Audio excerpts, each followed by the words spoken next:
시편 34편 17절에서 22절까지 말씀을 봉독합니다. 의인이 부르짖음에 여호와께서 들으시고 그들의 모든 환난에서 건지셨도다. 여호와는 마음이 상한 자를 가까이 하시고 충성으로 통행하는 자를 구원하시는도다. 의인은 고난이 많으나 여호와께서 그의 모든 고난에서 건지시는도다. 그의 모든 뼈를 보호하시며 그 중에서 하나도 꺾이지 아니하도다. 악이 악인을 죽일 것이라. 의인을 미워하는 자는 벌을 받으리로다. 여호와께서 그의 종들의 영혼을 속량하시나니 그에게 피하는 자는 다 벌을 받지 아니하리로다. 아멘. 할렐루야. 믿음의 기도는 이런 제목으로 말씀을 함께 나누겠습니다. 주님은 우리의 기도가 항상 믿음의 기도가 되기를 원하십니다.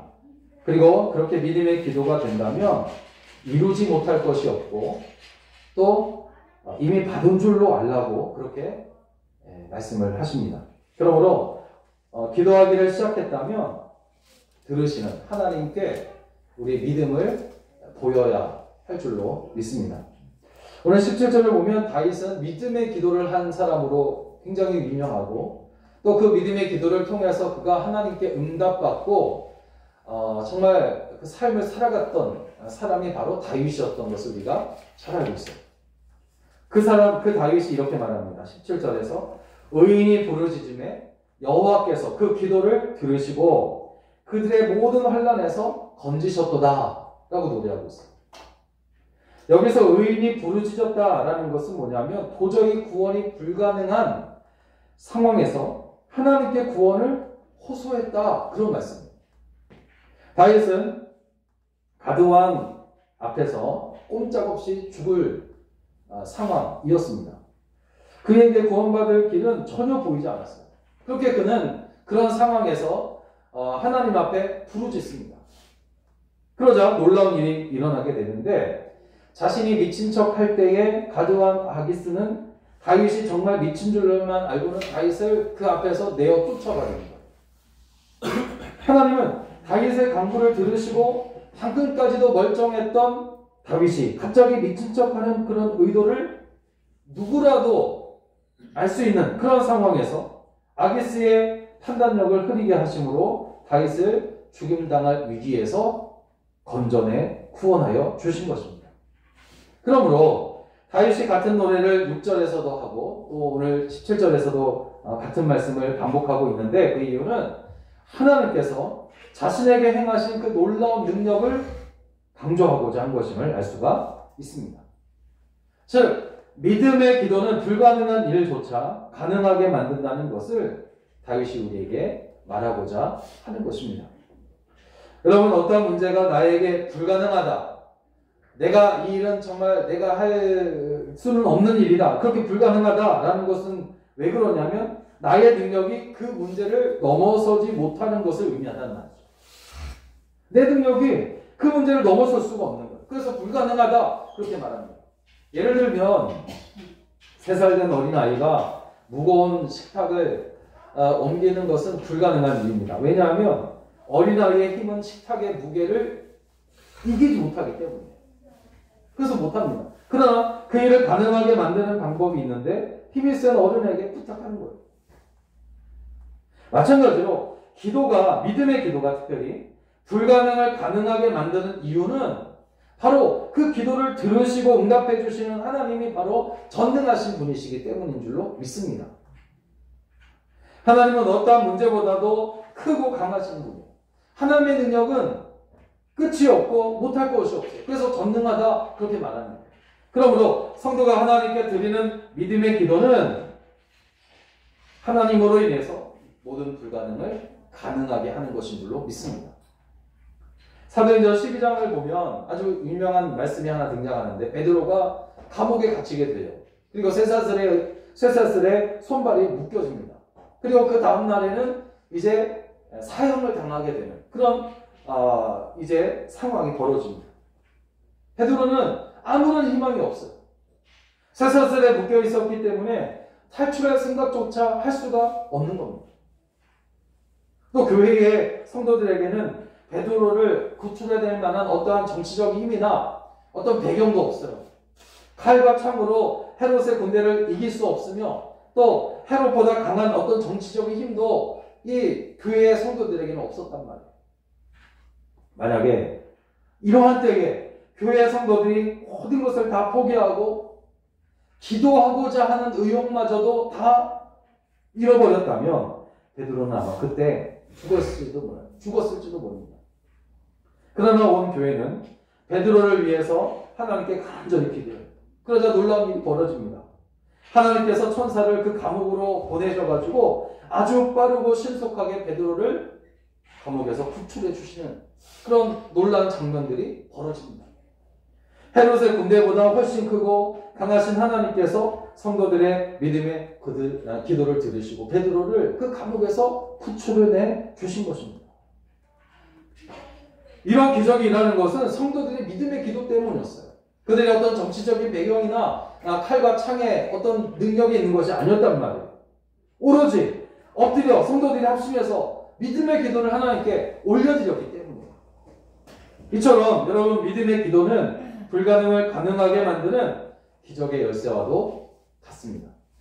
주님은 마가복음 11장 24절에서 그러므로 내가 너희에게 말하노니 무엇이든지 기도하고 구하는 것은 받은 줄로 믿으라. 그리하면 너희에게 그대로 되리라. 그러므로 여러분 자신의 힘으로는 도무지 해결할 수 없는 어떤 상황에 직면하게 될지라도 절대로 낙심하거나 좌절하지 않기를 바랍니다. 오히려 함께 합심해서 믿음의 기도를 올려드리란 말이죠. 불가능을 가능하게 만드는 믿음으로 우리는 기도해야 합니다. 그렇다면 과연 무엇이 믿음의 기도인가 하는 것이에요. 어떻게 하는 것이 믿음의 기도인가? 세 가지로 말씀을 나눕니다. 첫째는 진실한 회개가 우선되어져야 합니다. 여러분 어떤 기도이든 어떤 내용의 기도이든 가장 먼저 해야 될 일은 뭐냐면 진실한 회개가 우선되어져야 해요. 죄를 회개하지 아니하면 하나님과 막혀진 이유가 죄 때문인데 죄가 해결되지 아니하면 하나님으로부터 응답을 받을 수가 없는 거예요. 아무리 기도를 많이 해도. 오랜 시간 기도한다 할지라도 정말 이 막혀있는 이 죄를 해결하지 아니하면 안 된단 말이죠.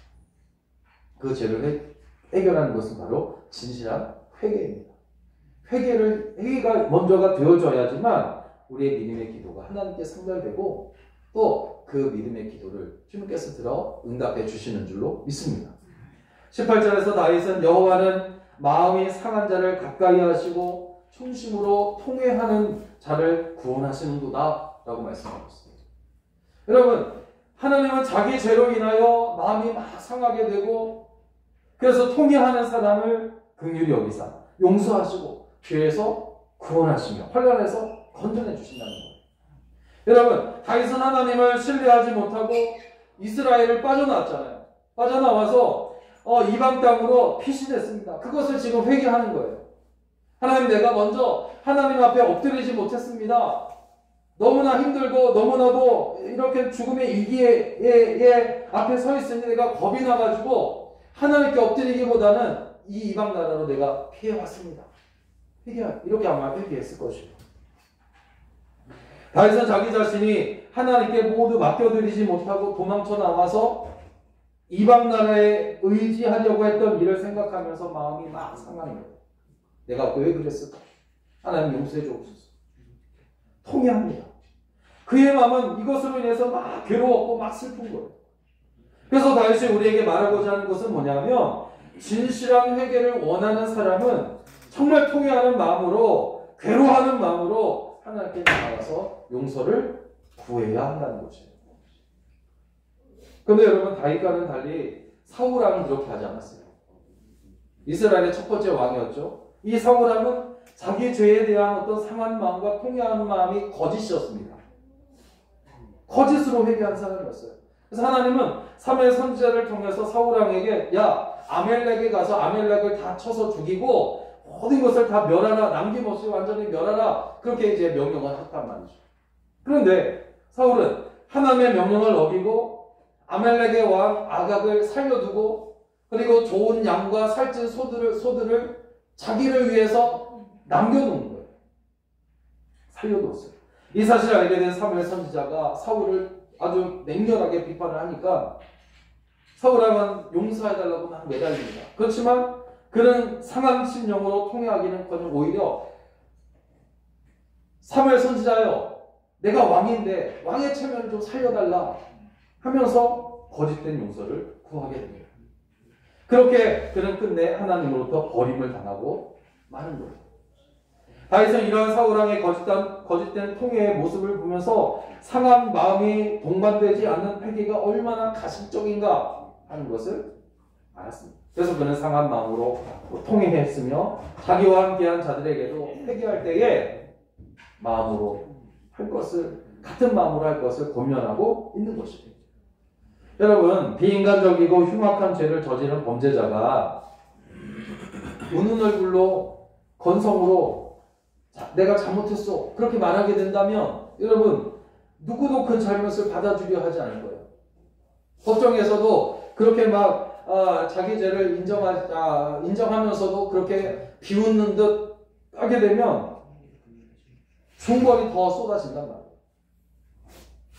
그러나 가슴을 찢으면서 통곡과 함께 눈물을 흘리며 진심으로 괴로워하고 있다는 그런 진심이 모여진다면, 그런 상한 마음으로 잘못을 구한다면 아마 조금이나마 형량이 줄어들 수도 있게 될 것입니다.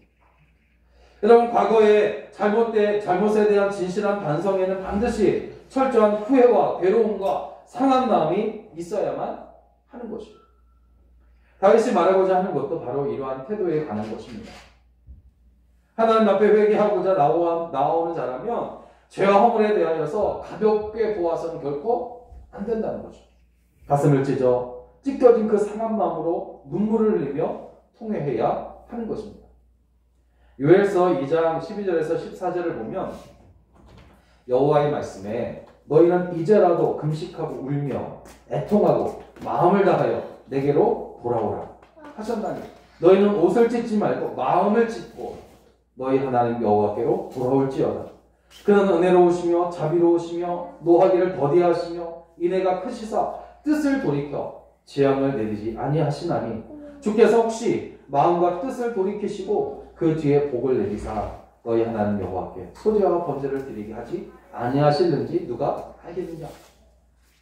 그렇게 말씀을 하고 있습니다. 정말 상한 마음으로, 통회하는 마음으로, 진실된 마음으로 회개할 때에 하나님께서 용서해 주실 뿐만 아니라 복을 주신다. 복을 주신다. 여러분, 그러므로 우리는 죄를 회개할 때에 진심으로 자신의 죄에 대하여 상한 마음으로 통회하는 마음을 가져야 할 줄로 믿습니다. 자신이 죄를 범한 사실로 인해서 가슴을 찢는 그런 진실함을 하나님께 먼저 보여드리라는 거예요.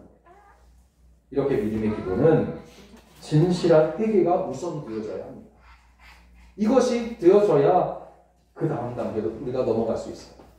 두 번째로, 믿음의 기도는 이제 우리가 진실한 마음으로, 상한 마음으로 회개하며 통회하며 죄를 회개했다면, 해결받았다면, 두 번째는 고난을 포함한 모든 것을 다 맡겨드릴 수 있어야 되는 겁니다. 이게 믿음의 기도예요. 19절을 보면 의인은 고난이 많으나 여호와께서 그의 모든 고난에서 건지시는구나. 다윗은 하나님 앞에 지금 상한 심령으로 회개한 후에 자신의 모든 고난, 내게 있는 모든 고난, 이것을 다 하나님께 맡겨드리고 있어요. 그런데 그냥 맡겨드리는 것으로만 내가 맡겨드립니다 이렇게 기도하는 것이 아니라 믿음의 기도를 또 올려드리고 있는데 여호와께서 그의 모든 고난에서 건지시는구나. 이게 믿음의 기도예요. 내가 하나님께 모든 고난을 다 올려드리고 맡겨드렸는데 하나님께서 건지셨다. 건지심을 내가 믿는다. 이런 말입니다. 성도들은 대개 신앙을 갖게 되면 하나님의 보호하심으로 인해서 고난은 전혀 당하지 않고 형통하며 복된 삶을 살게 될 것이라고 그렇게 생각을 합니다. 우리가 복음을 전할 때에도 하나님을 믿으면 복을 받는다. 하나님을 믿으면 형통할 것이다. 이렇게 이제 이야기를 합니다. 그리고 사실 그렇게 말하는 것도 좋은 일이에요. 물론 또 틀린 말도 아닙니다. 하지만 성경이 우리에게 알려주는 그 복과 세상에서 생각하는 복의 개념이 다르다는 것을 우리는 알아야 돼요. 성경이 우리에게 알려주는 복은 죄에서 구원받아 하나님의 백성이 되어서 장차 하나님의 나라를 보장받는 것이 바로 복이다, 이렇게 이야기합니다. 그리고 이것이 참된 복이라면 하나님 나라에 가기까지 의인은 세상에서 세상에 생각하는 복보다는 고난을 더 많이 받게 된다는 것을 우리는 알아야 됩니다. 의인에게 고난이 많다는 것은 누구보다도 다윗이 뼈저리게 경험한 일이었습니다. 다윗은 하나님 앞에서 진실한 사람이에요. 그는 정말 하나님을 경외하고 하나님의 말씀에 순종하는 그런 삶을 살고 죄를 멀리하고 선을 행하기에 힘쓰는 사람이었습니다. 이 다윗이 그렇다는 그런 사람이었어요. 그런데 그에게 돌아온 것은 뭐였습니까? 어떤 형통함이나 평안함이 아니라 도리어 고난이 많았어요. 우리가 볼 때 그렇다는 거죠. 그는 아무런 죄가 없었음에도 오히려 나라를 위기에서 구원하는 큰 고음을 세웠지만 사울왕에게 쫓겨다니는 거예요. 도망자 신세가 됩니다. 뿐만 아니라 그가 왕이 된 후에도 고난이 막 연속이었습니다. 수많은 대적들이 그를 괴롭히고 그의 평생을 두고 대적들과 전쟁을 치르는 그런 삶을 살아야만 했던 말이에요. 그렇다면 여러분, 왜 세상에서는 의인이 이렇게 많은 고난을 당하냐 이 말이에요. 그것은 이 세상은 사탄이 공중무쇠를 잡고 있는 것이기 때문입니다. 그래서 성도들은 세상에서 주인 노릇하는 이 사탄과 또 그에게 동조하는 악한 자들의 시기로 인해서, 질투로 인해서 핍박을 받아 고난을 당하게 되는 겁니다. 물론 세상의 진정한 주인은 사탄이 아니라 하나님이세요. 그는 왕노릇할 뿐이에요. 하지만 하나님은 이러한 사탄과 그의 무리들에 대한 심판을 세상의 마지막 때까지 유보하여 두셨습니다. 하나님은 당신의 택한 자들이 다 구원을 얻기까지 세상에 대한 심판을 유보해 두시고 또한 성도들의 신앙을 연단하고 성숙시키시려고 사탄과 악한 자들의 활동을 한시적으로 허용하시고 있는 겁니다. 그러므로 우리가 정말 진정으로 해야 할 기도는 뭐냐면 세상에서 주여 평안한 삶을 살기를 원합니다 하는 이런 기도의 제목도 우리에게 필요하나 그보다는 하나님께서 기뻐하시는 기도는 주님이 항상 함께 하시기를 원하나이다 하는 기도입니다. 주께서 나와 항상 함께 하기를 원합니다. 여러분, 고난은 성도라면 다 받는 것이에요. 우리는 성도에게 고난을 받을 각오를 해야 합니다. 그러나 동시에 의인은 고난을 당한다 해도 망하지 않는다는 것을 우리는 믿어야 합니다. 왜 믿을 수 있습니까? 주님이 나와 함께 하기 때문입니다. 여러분, 다윗의 고백처럼 함께 하시는 하나님의 성도들을 모든 환난에서 하나님은 건지시는 거예요. 그래서 기뻐할 수 있는 거고 고난 중에서도 감사할 수 있는 거예요. 그것이 바로 성도의 삶입니다. 우리는 사탄이 왕노릇하는 세상에서 살아가기 때문에 고난을 피할 수는 없지만 하나님은 성도들을 환난에서 건지심으로 결코 망하지 않게 하십니다.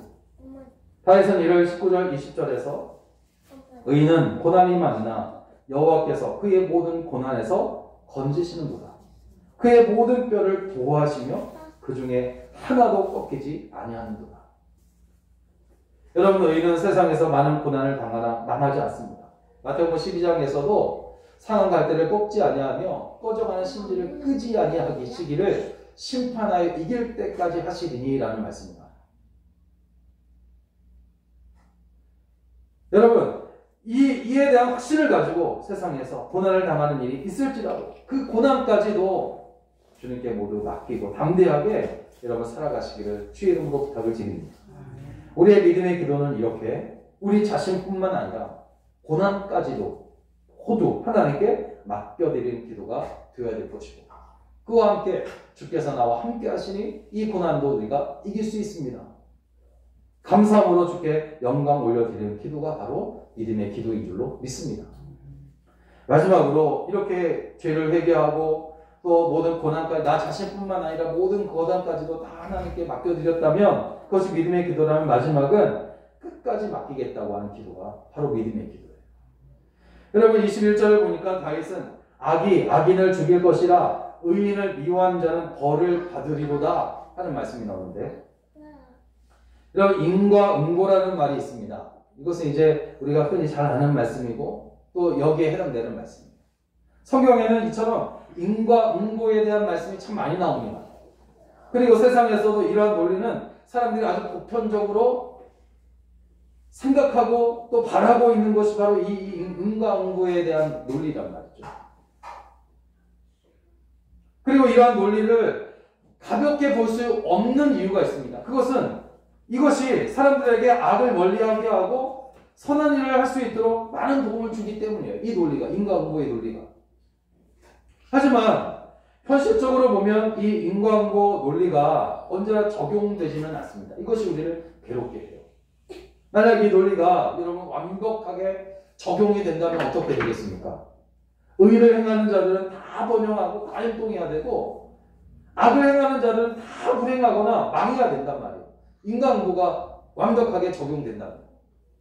그런 현실은 그렇지가 않습니다. 즉 악인이 번영하고 형통하는 반면에 의인이 고난을 당하고 어려움을 당하는 경우가 있기 때문이에요. 사실 성도들 중에 많은 사람이 이러한 하나님의 말씀과 현실 속에서 막 회의를 느끼고 힘들어하는 신앙의 회의에 빠지는 그런 일들을 보게 됩니다. 그러나 여러분, 성경에 분명 인과응보를 말하고 있고 하나님이 공의로우신 분이라는 것은 틀림없는 진리고, 그렇지만 하나님은 사랑의 하나님이시기도 하십니다. 특별히 사랑의 하나님은 죄인들이 그 죄로 인하여 죽는 것을 결코 기뻐하지 않으세요. 그래서 하나님은 사람들에 대한 완전한 인과응보 원리의 흥거한 심판을 세상 마지막 때에 때로 유보하여 두시고 그때가 이르기 전에 죄인들이 회개하고 돌이키기를 기다리시는 것이란 말이에요. 그러므로 우리는 의를 행함으로 세상에서 많은 고난을 당하고 있지만 더 인내하며 끝까지 우리는 기도해야 할 줄로 믿습니다. 우리 인생의 고난은 짧으나 장차 받을 영광은 영원하다라는 사실을 알고 끝까지 믿음의 기도를 올려드리시기를 주의 이름으로 부탁을 드립니다. 사랑하는 여러분, 이 세상에서의 성도의 삶은 평탄하지가 않습니다. 우리뿐만이 아니죠. 다른 모든 사람들도 다 그렇단 말이에요. 우리가 진짜 하나님의 사람들이라면 우리는 많은 고난 가운데 지금 살아가고 있어요. 하나님은 성도들을 보호하시지만 고난을 아주 피하게 하시지는 않으십니다. 왜냐하면 성도에게 있어서 고난은 우리 모든 성도들을 연단시켜서 신앙의 성숙을 이루는 일에 위한 방편이기 때문이에요. 성도들은 하나님의 보호하심으로 그러나 망하지 않습니다. 그러므로 고난을 당할 때 고난 자체만을 보고 낙심하지 마시고 그때에 더욱 믿음의 기도를 올려드리게 되시기를 바랍니다.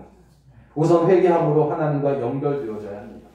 그리고 모든 고난까지도 다 하나님께 맡겨드리고 끝까지 기도해야 합니다. 이것이 믿음의 기도입니다. 믿음의 기도라고 해서 어떤 방법들이 수만 가지 방법들이 있는 것이 아니란 말이에요. 믿음의 기도는 너무나 간단해요. 회개하고 모든 것을 맡겨드리고 끝까지 기도합니다. 이러한 믿음의 기도로 하나님의 구원하심을 체험하며 날마다 성숙해져 가는 여러분 다 되시기를 주의 이름으로 간절히 부탁을 드립니다. 기도하겠습니다. 하나님 아버지 은혜를 감사합니다.